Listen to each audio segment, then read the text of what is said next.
পুরো টিউলিপের সমুদ্র নেমেছে মনে হয়। ওই যে কার্ডগুলো দেখাচ্ছিলাম ওটা ছিল বিঙ্গো। আজকে এখানে গেম আছে। মর্নিং এভরিওয়ান, আমি সাইনি ফ্রম নেদারল্যান্ডস। আজকের গল্পে আপনাদের সবাইকে স্বাগত জানাই। আজকে আমরা যাচ্ছি কিউক্যান হপ না, লিজের দ্য টিউলিপ বার্ন এক্সপিরিয়েন্সে, যার জন্য রেডি হয়ে গেছি। আর এখন ঘড়িতে সময় ওই 10টা মতো হবে। অনেক দূরের পথ পেরিয়ে অবশেষে এসে পৌঁছেছি এই লিজের নেদারল্যান্ডসের সব থেকে বিখ্যাত টিউলিপ ফিল্ডগুলোতে।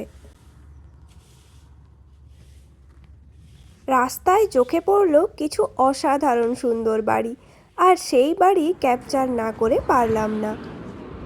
Good morning everyone. আজ থেকে প্রায় 100 বছর আগের কথা বলছি, যখন নেদারল্যান্ডসে এত টিউলিপের চাষ হতো না। তখন এক একটা টিউলিপের দামে একটা লাক্সুরিয়াস বাড়ি কেনা যেত নেদারল্যান্ডসে। একটা টিউলিপের দাম হতো প্রায় 2000 ইউরো। চলুন আমরা আজকে যার উদ্দেশ্যে এত দূরের পথ পেরিয়ে এলাম সেই টিউলিপ বার্নে পৌঁছে গেছি। বাইরে থেকে এর ভিউটা ঠিক এরম লাগছে দেখতে। এই সাইডটাতে ক্যাফে আছে আর এটা হলো এখানকার এন্ট্রান্স।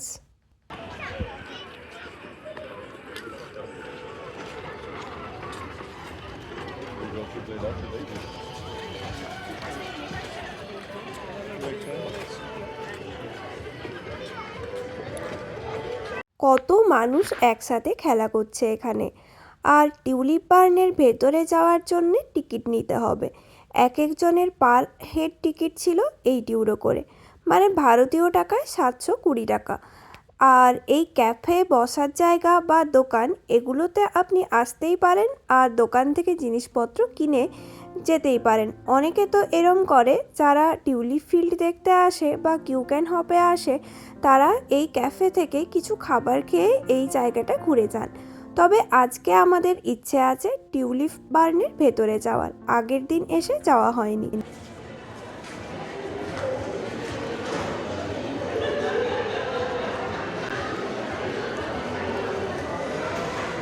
এখানে বেশ একটা দোকান আছে যেখানে কিছু কিউট কিউট জিনিসপত্র রাখা আছে। চলুন এরপর তাহলে টিউলিপ ফিল্ডের ভেতরে যাওয়া যাক। বেশ সুন্দরভাবে পুরো জায়গাটা এনারা ডেকোরেট করেছেন। ফুলগুলো যেন একদম মুগ্ধ আকাশের দিকে তাকিয়ে আছে। আর এতটাই ব্রাইট কালার যে কি অসাধারণ সুন্দর লাগছে, নিজের চোখকেই বিশ্বাস করতে পারছি না।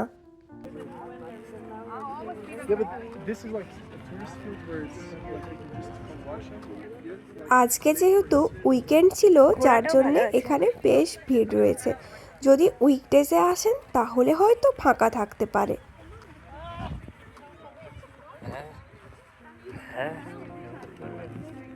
এখানে ফটো তোলার জন্য এত সুন্দর সুন্দর প্রপস দেওয়া আছে যে কি বলবো। এই যে এই দোলনায় বসে ফটো যে আমি কতজনের দেখেছি, আর দেখে এতটাই একটা ইচ্ছে ছিল যে এই টিউলিপ বার্নে এসে কিছু সুন্দর সুন্দর ফটো তুলে নিয়ে যাব আর সেগুলোকে সারা জীবনের জন্য মনের মণিখাতায় রঙিন করে রাখবো। এখানে বিভিন্ন রকমের ফুল একসাথে লাগিয়েছেন, সব কিছু মিক্সড করে, তার জন্যে আরও বেশি ব্রাইট লাগছিল। দেখুন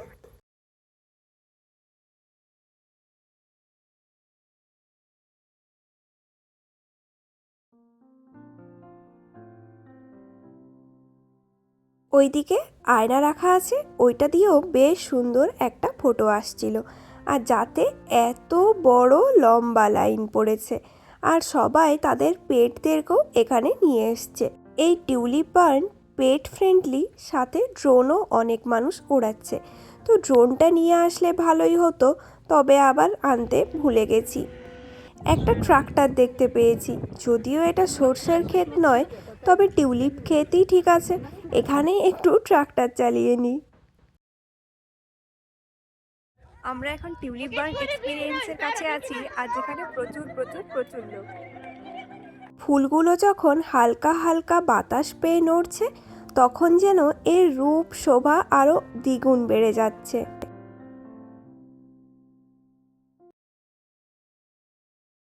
প্রত্যেকটা কর্নার এখানে এনারা এমনভাবে তৈরি করেছেন যে সব জায়গা থেকে অসাধারণ ফটো আসছিল।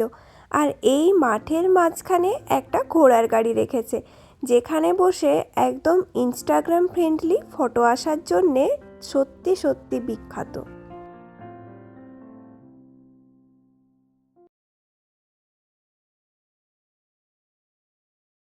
এখানে একটা ব্রিজ করা আছে আর যেখানে লেখা আছে বেস্ট ডে এভার। সত্যি সত্যি মনে হচ্ছিল বেস্ট ডেই ছিল, কারণ যেদিকে তাকাচ্ছি সেদিকেই এত অপরূপ সুন্দর যে চোখ ফেরাতে পারছি না।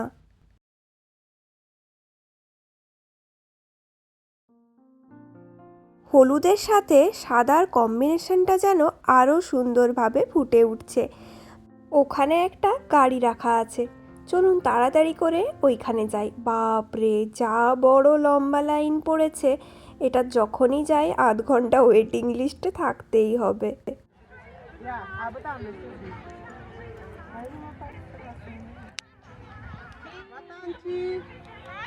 এখন আমরা চলে এসেছি যেখানে বলিউডের শুটিং হয় সেরম জায়গাতে। ওই গাড়িটা একদম বলিউডের মতনই লাগছিল। তবে সবই ঠিক আছে, যখন এরম অবস্থা দেখি না তখন মনটা যেন ভারাক্রান্ত হয়ে যায়। এত সুন্দর সুন্দর ফুলগুলোকে মাটিতে লুটোপুটি খেতে দেখে কি আর করা যাবে, এটাই তো নিয়ম। তবে এগুলোই আমাদেরকে শিখিয়ে দেয় যে কয়েকটা দিনের জন্যে হলেও মানুষের জীবন কতটা সুন্দর হতে পারে। এদের ডিউরেশন মাত্র 15টা দিনের, কিন্তু তাও এরা কত সুন্দর। দেশ বিদেশ থেকে কত কত মানুষ এই টিউলিপ ফিল্ড দেখতে আসে, প্রায় লক্ষ লক্ষ মানুষ। আর 40 লক্ষ টিউলিপ হয় এইটুকু জায়গাটার মধ্যে। ভাবতে পারছেন, নেদারল্যান্ডস এমনিতেই খুবই ছোট্ট একটা দেশ, সেই ছোট্ট দেশের খুব ছোট্ট একটা পোর্শনে এই টিউলিপ ফিল্ডের চাষ হয়। আমরা যেখানে থাকি সেখান থেকেও প্রায় 2.5 ঘন্টা দূরে ট্রেন জার্নি করে আমরা এসেছি। এখানে দেখলাম কিছু মানুষজন এরম রাজার মতো সেজে এসছে। আজকে যদিও কিংস ডে ছিল, তার জন্য হয়তো ওনারা সেই ফিলটা নেওয়ার জন্য এসছিলেন। ওই যে দূরে একটা প্রজাপতি আছে, তার উদ্দেশ্যেই যাচ্ছি এখন। আর যতক্ষণ না সবগুলোতে ফটো তোলা হবে ততক্ষণ আবার যেন মনে শান্তি আসবে না। এই ফুলগুলো বেশ অনেকটাই ফুটে গেছে দেখছি, আর বেশি দিন বাঁচবে না। টিউলিপের সমুদ্র নেমেছে মনে হচ্ছে এখানে, তাই না?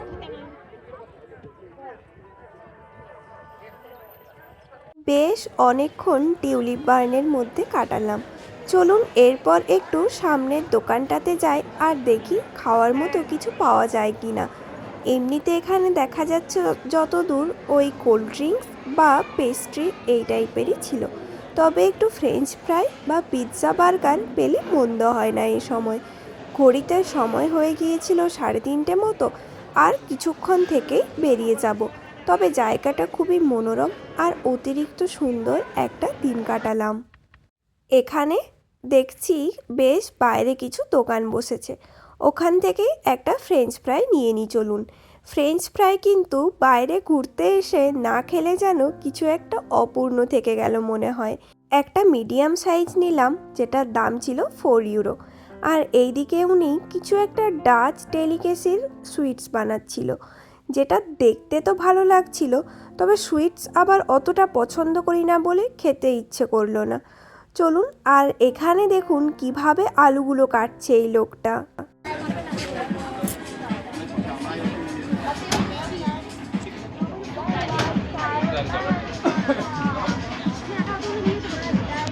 বাড়ি চলে এসেছি। ফ্রেঞ্চ ফ্রাইটা দেওয়ার পর এত খিদে পেয়ে গিয়েছিল আর ভিডিও বানানো হয়নি।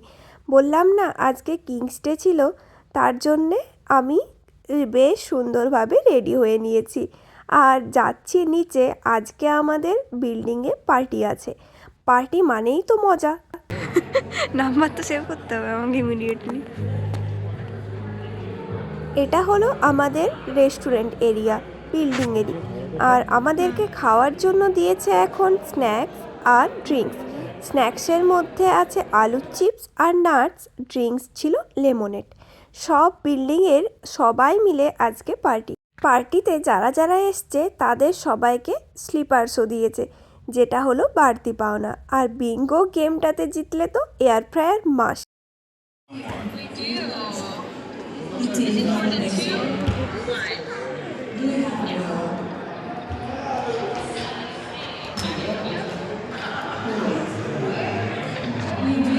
আজকে তাহলে এর সাথেই ভিডিওটা শেষ করলাম। কালকে জানাবো যে আমরা জিতেছি না হেরে।